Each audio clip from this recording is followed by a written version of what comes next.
এই ଦିଗରେ ବିଶେଷ ଚର୍ଚ୍ଚା ହୁଏନି, ଆଲୋଚନା ହୁଏନି ଯେ ଏତେ କମ ବୟସର ଝିଅଟିଏ ଯୋଉ ସ୍ୱପ୍ନକୁ ଗୁନ୍ଥୁଛି ତା ବିଷୟରେ ବେଶୀ ଆଲୋଚନା କେହି କରନ୍ତିନି। କୋଉ କବିତାଟା ଆତ୍ମାକୁ ଛୁଇଁଛି, ମନକୁ ଛୁଇଁଛି, ହୃଦୟକୁ ଛୁଇଁଛି, ବିଭିନ୍ନ ସମୟରେ ସେଇ ଶବ୍ଦ ଗୁଡାକ ଆପଣ ମନେ ପକାନ୍ତି। କୋଉ କବିତା?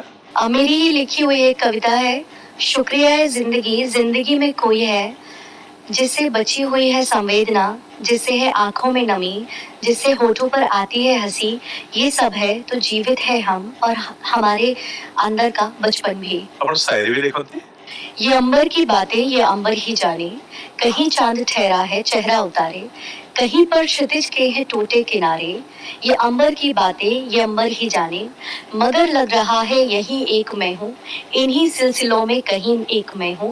यही सोचकर मन हुआ आज भारी कि आंखों में गुजरी यूं ही रात सारी। इतना सब कुछ लोग बोलते हैं, मैं कैसे उसको डील करती हूँ, कैसे डील करती हूँ, तो इसके लिए मुझे एक शायरी याद आती है। एक हमें आवारा कहना कोई बड़ा इल्जाम नहीं, दुनिया वाले दिल वालों को और बहुत कुछ कहते हैं। कितना वही लिखी